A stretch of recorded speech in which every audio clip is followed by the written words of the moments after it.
Faire en sorte que notre pays soit approvisionné de manière permanente en produits de première nécessité, c'est le but de la rencontre entre le ministre de l'Industrie et du Commerce et le groupement des importateurs du Mali. Il s'agit surtout de prendre des dispositions nécessaires pour faire face à la demande des Maliens. Des détails sur cette rencontre dans quelques instants. À Tombouctou, les représentants des 13 cercles élaborent le plan de contingence 2023-2024. Occasion pour eux d'identifier les principaux chocs, proposer des solutions à la direction régionale de la protection civile de la cité des 333 saints. Il est 13h, ravi de vous retrouver. Bonjour à tous et bienvenue dans cette édition d'information. Le ministre de l'Industrie et du Commerce vient de rencontrer le regroupement des importateurs du Mali. Il s'agit pour eux de réfléchir sur les moyens d'approvisionnement du pays en produits de première nécessité à long terme. Les besoins immédiats du pays en sucre sont estimés à 100 000 tonnes. Le ministre appelle les opérateurs économiques à prendre des mesures urgentes pour faire face à la demande, nous dit notre reporter Mamadou Fani. L'approvisionnement correct du pays en produits de première nécessité est une préoccupation majeure des autorités de la transition. Pour parvenir à cela, il faut développer des axes de collaboration à long terme avec le groupement des importateurs et commerçants détaillants du Mali. D'où cette rencontre entre le ministre de l'Industrie et du Commerce et les opérateurs économiques du pays pour identifier les préoccupations et proposer des solutions. En examinant la situation globale, on constate sur un certain nombre d'arrêts qu'il y a quelques pressions qui risquent d'aboutir à des pénuries, notamment sur le sucre. Les denrées de première nécessité concernent l'ensemble des populations du Mali, mais surtout les couches les plus défavorisées. Et c'est pourquoi, conformément aux instructions du président de la transition, chef de l'État, le gouvernement doit prendre en charge cette préoccupation. Pour le ministre, il faut aujourd'hui sortir de la gestion des situations de crise et s'inscrire dans la durée pour l'ensemble des produits de première nécessité, particulièrement le sucre qui connaît une légère tension sur le marché. Une démarche saluée par les opérateurs économiques. Nous avons besoin de 100 000 tonnes de sucre et dans l'échéance des mois. Et pour cela, nous allons vous demander d'accompagner le gouvernement. Bien sûr, il y aura des engagements qui seront pris et qui seront protocolés dans un cahier de charge qui va être signé de façon à ce que nous puissions aussi respecter nos engagements. Et je souhaiterais aussi que les engagements qui seront pris, que le prix puisse rester constant pour les populations maliennes. C'est une opération spéciale d'urgence qui va être mise en place. Et donc, cette opération va consister à importer 100 000 tonnes de sucre, évidemment avec les avantages fiscaux.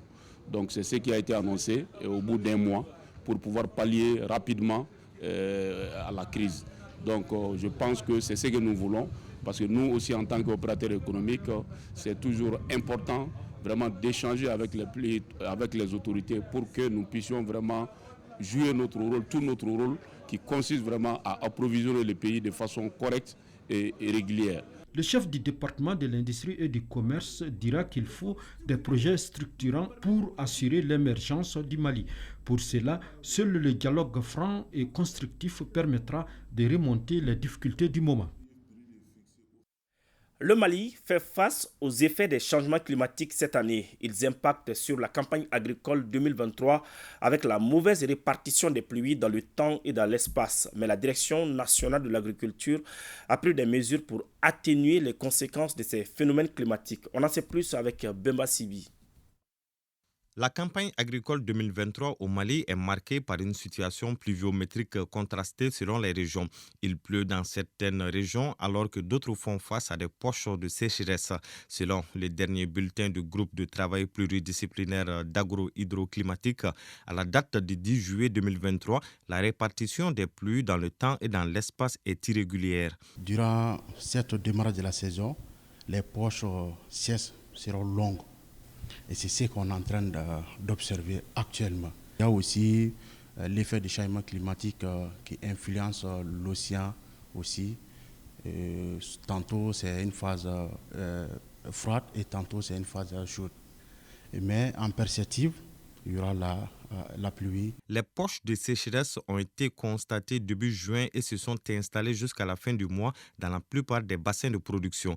Et cette mauvaise répartition des pluies dans le temps et dans l'espace peut avoir des impacts sur les derniers semis. C'est pourquoi la Direction nationale de l'agriculture a pris très tôt des dispositions pour atténuer les effets de ce phénomène climatique. Les mesures pour s'adapter à ça, c'est de demander aux producteurs de suivre les informations météorologiques à la radio, notamment à l'ORTM, pour entamer le calendrier agricole. Il y a aussi les opérations de pluie provoquées que le gouvernement chaque année met à la disposition des producteurs maliens, dont les zones déficitaires sont tenues de faire remonter l'information à la DENA et qui remonteront ces informations-là au niveau de Mali Météo. Nous conseillons aux producteurs de cultiver les variétés précoces, des variétés de 70 jours à 80 jours de mil, de sorgho et de maïs.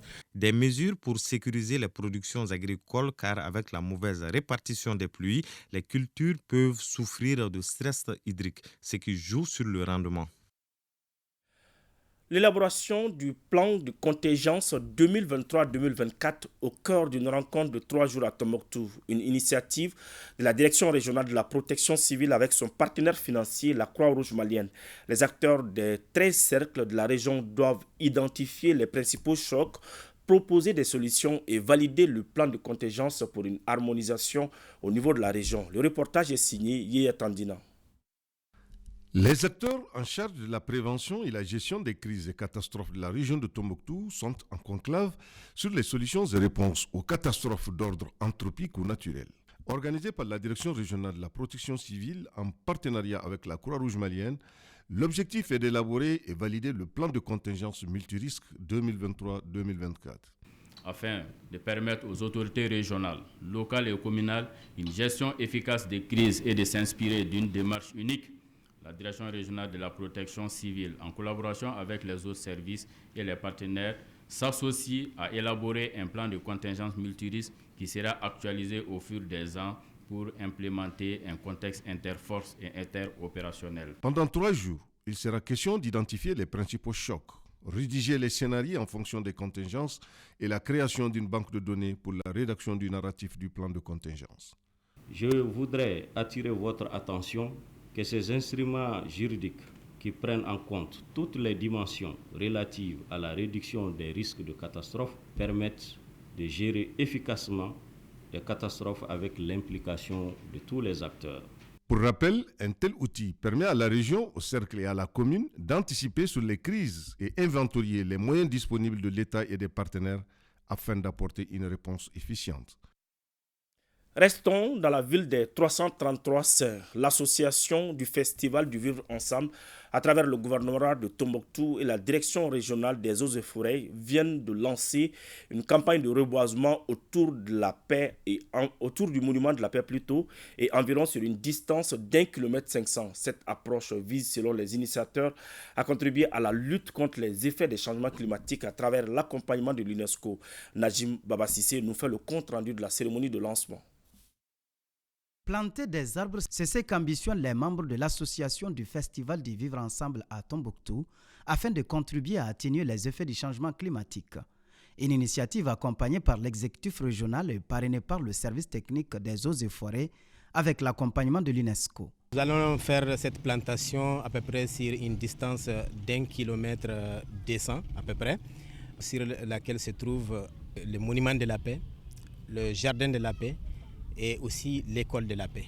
Donc, raison pour laquelle nous avons dénommé cette rue de la paix. Cet exercice auquel s'adonnent les jeunes de cette association débute par une formation sur des techniques visant à les aider à réussir ce projet. Cette méthode s'intitule Plaza, planter sans arroser, suivie par une dizaine de jeunes qui sera un relais auprès des autres pour restituer la technique. L'avenir se construit aujourd'hui. Donc, c'est une jeunesse qui a pris conscience de son rôle et de son devoir générationnel, de s'assurer que pour bien bâtir l'avenir, il faut s'investir aujourd'hui. Et pour investir aujourd'hui, il faut être une jeunesse responsable, patriotique et aussi dévouée vraiment aux causes de la paix et du développement. Et dans les jours à venir aussi, ils vont poursuivre avec cette œuvre. Donc nous les avons demandé quand même de prendre toutes les dispositions nécessaires pour continuer avec cette œuvre Et puis une fois plantés aussi, les arbres ont besoin d'être entretenus. La cérémonie de lancement a été marquée par la plantation de quelques pieds de nimiers par les responsables de l'UNESCO et le représentant du gouverneur qui place un grand espoir en cette initiative. Après Tombouctou, cap sur Gao, où s'est tenu un atelier pour expliquer les activités du projet Fonds central d'intervention d'urgence initié par l'Organisation mondiale de la santé OMS aux différents acteurs. D'un coût global de plus de 36 millions de francs CFA, le projet vise à apporter une assistance médico-psychologique aux personnes déplacées internes dans les districts sanitaires de Gao et d'Ansongo. Sambaré Aïdara pour le reportage. Les personnes déplacées internes de la région de Gao sont particulièrement affectées par la crise sécuritaire liée au phénomène du changement climatique. C'est dans cette optique que l'OMS a initié le projet Fonds central d'intervention d'urgence pour leur venir en aide. Cette cérémonie de lancement vise donc à informer non seulement les autorités administratives, mais aussi et surtout les bénéficiaires du démarrage effectif des activités du projet dans les districts sanitaires de Gao et Ansongo. C'est un projet d'assistance médico-psychologique à l'endroit des populations déplacées internes. Malgré les efforts importants déployés par les autorités sanitaires et les partenaires, le système de santé est confronté à un problème important. Donc, de ce fait, l'Organisation mondiale de la santé a décidé d'apporter une assistance médico-psychologique pour soutenir ces populations spécifiques. Pour la mise en œuvre efficiente de ce présent projet, les agents sanitaires des zones d'intervention seront au cœur de l'action. La première intervention consiste à mettre en place des postes médicaux avancés. La deuxième composante consiste à déployer une clinique mobile. Donc la troisième composante, c'est avec ces relais communautaires. Ils auront pour responsabilité de renforcer le système de surveillance épidémiologique à travers l'alerte précoce. Je profite de l'opportunité pour remercier et féliciter l'Organisation mondiale de la santé et l'ensemble des partenaires techniques et financiers pour leur appui multiforme et inestimable au développement sanitaire de notre pays. Notons que ce projet dont les activités vont se poursuivre jusqu'en fin décembre 2023 touchera directement 17 000 personnes, dont 2160 enfants dans les districts sanitaires de Gao et Ansongo. Retour à Bamako, les droits de l'enfant dans l'environnement numérique, c'est le thème de la journée de l'enfant africain 2023, célébrée le 16 juin de chaque année. Pour l'occasion, la coalition malienne pour les droits de l'enfant et l'association Citoyenneté Elle, avec le soutien de leurs partenaires, ont soumis des doléances aux décideurs de notre pays. Elles concernent l'adoption du projet de loi sur la protection des enfants et la prise en compte des recommandations de la société civile. Des détails avec Awa Adaman Koulibaly et Sidiki Balo. Dans un monde en perpétuelle mutation, à l'occurrence celle du numérique, les enfants sont les plus exposés, ce qui représente des risques pour leur développement. C'est le sujet au cœur de l'édition 2023 de la Journée africaine des enfants. De nos jours, beaucoup d'enfants utilisent Internet et ce nombre risque d'augmenter dans les années à venir. En l'absence de mécanismes de protection adéquats, les enfants continueront d'être exposés à de plus grands risques de préjudice, une opportunité pour mûrir la réflexion sur les stratégies à entreprendre pour l'adoption d'une loi de protection des enfants. Le plaidoyer du dit projet de loi a été dûment remis aux autorités présentes. Un espoir pour l'amélioration des conditions pour l'épanouissement des enfants du Mali. Le dit projet de loi est un outil de travail important pour les juges des enfants, une référence pour les organisations de protection des droits de l'enfant, une couverture juridique pour les enfants. Pour joindre l'utile à l'agréable, plus de 1000 jugements supplétifs ont été rendus aux enfants déplacés internes. Save Children aussi réitère son engagement et disponibilité pour accompagner les différents partenaires en faveur des enfants pour leur offrir un environnement propice pour leur épanouissement. Au-delà des avancées notoires au plan juridico-politique, les acteurs de la protection de l'enfance espèrent commémorer la JAE 2024 avec la loi sur la protection des enfants maliens.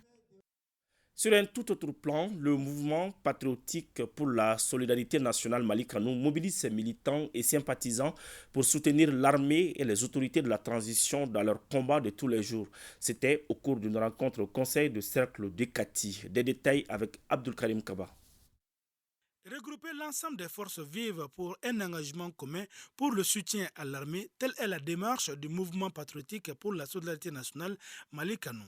Au conseil des cercles de Kati, en plus des chefs des 13 quartiers de Kati, la société civile, les religieux toutes confessions confondues et les jeunes se sont mobilisés pour cette journée de reconnaissance. Plutôt pour les encourager encore à s'arrêter, à être debout pour notre pays. Ensemble nous pouvons. Ensemble nous pouvons. Tout seul on ne peut rien. Donc si tous les Maliens se mettent ensemble, je pense que nous pouvons remonter tous les défis. Voilà, c'est un début d'expression et nous allons faire le tour du Mali pour remercier aussi l'ensemble de nos populations pour l'engagement qu'ils ont fait pour leur pays. Au lendemain du référendum, l'occasion était bonne de sortir massivement afin de poursuivre l'engagement patriotique. C'est une manière de soutenir le pays, de soutenir la transition, de soutenir notre armée, de soutenir nos enfants, nos frères qui sont encore sur le champ de l'honneur. Donc c'est pour soutenir l'ensemble des Maliens aussi. Parce que la stabilité, il n'y a rien sans la stabilité, sans la sécurité. Donc c'est pour soutenir notre pays. Cette rencontre a été meublée par des remises d'attestations, des maillots et des ballons à l'ensemble des quartiers de Kati. À présent, cette annonce de la Biennale artistique et culturelle de Mopti 2023, les troupes de Taoudeni et Bougouni se produiront devant le jury. Et l'ORTM vous propose ce soir, dans le journal de 20h, une large page sur la Biennale artistique et culturelle à partir de Mopti, une présentation de Ibrahim Traoré et de Salimata Ndao. L'association Koumasso, théâtre et le programme Jeunesse et Stabilisation viennent de lancer une session de formation dans les métiers techniques de la culture à l'attention de 50 jeunes des régions de Ségou, San et Mopti. L'initiative vise à faciliter la réinsertion socio-professionnelle des bénéficiaires. Les temps forts de la cérémonie de lancement avec Bokari Koulibaly. Dans sa mission de stabilisation et de redressement socio-économique, le programme Jeunesse et Stabilisation, en collaboration avec l'association Koumasso Théâtre, forme 50 jeunes des régions du centre dans le domaine du spectacle vivant. En clair, les participants verront leurs capacités renforcées dans les domaines du théâtre, de la danse, de la photographie, de l'entrepreneuriat culturel, entre autres. Koumasso Théâtre, c'est une association qui est une compagnie théâtrale. Nous avons voulu importer, la formation à Bamako afin qu'ils puissent tous se rencontrer, afin de procéder à une formation théorique, pratique et également une première expérience professionnelle. Le projet intervient dans les domaines de l'éducation, de la santé, de l'hydraulique, de l'assainissement, de la formation, insertion professionnelle et la création d'activités génératrices de revenus pour les jeunes et les femmes. Venus des régions de Ségou, San et Mopti, les participants ne cachent pas leur joie vis-à-vis de l'initiative qui va favoriser leur insertion socio-professionnelle. Nous représentons fièrement les différentes communautés des régions du centre du Mali.